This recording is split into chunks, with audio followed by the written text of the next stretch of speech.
L'abbaye de Paimpont ramène au 1er siècle de la Bretagne chrétienne.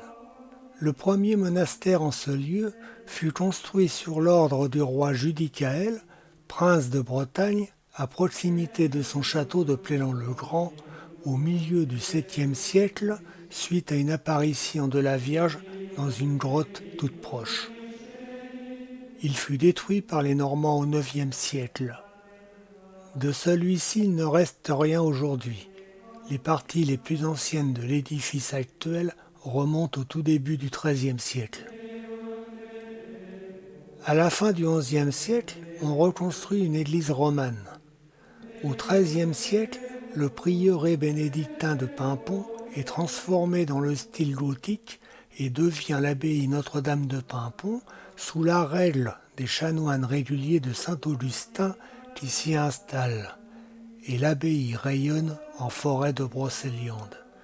Justice, économie et foire, l'abbaye est seigneur de Paimpont.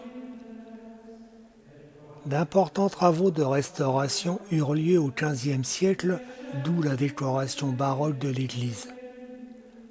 À la Révolution, en 1791, la nationalisation des biens de l'abbaye signe la fin de la présence monastique. L'intérieur présente un plan à croix latine avec nef unique et transept. La nef est dominée par une charpente néogothique en coque de navire. Au XVe siècle, le chœur et le transept furent abaissés de manière à supporter le clocher mis en place à cette époque.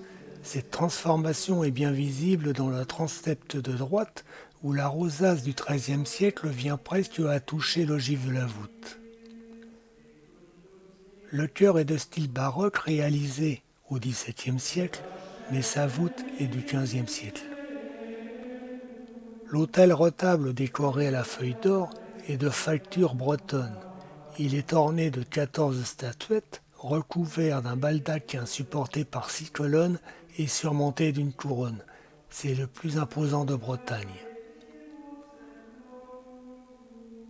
Au milieu de la nef trône Notre-Dame de Paimpont, datant du XVe siècle, alors que les deux anges qui l'entourent sont du XVIIe. La chair est étonnamment sculptée. Les anges qui soutiennent l'abasson évoquent des cariatides. Au sommet se dresse l'ange de la vérité. Le retable du transept de droite est appelé retable du rosaire. En son milieu, un tableau représente la Vierge Marie, donnant le rosaire à saint Dominique et à sainte Catherine de Sienne. Le retable du transept de gauche est appelé retable de saint Jean-Baptiste. La statue qui le surmonte, ainsi que le tableau central, daté du XIXe siècle, représentent ce saint. La chapelle du Saint-Sacrement, lieu de recueillement et de prière, fait partie des constructions du XVIIe siècle. En bordure de l'étang, au cœur de la forêt de Brocéliande, l'abbaye forme un ensemble architectural plutôt imposant, composé principalement d'un grand bâtiment abritant aujourd'hui le presbytère et la mairie, prolongée par l'église abbatiale.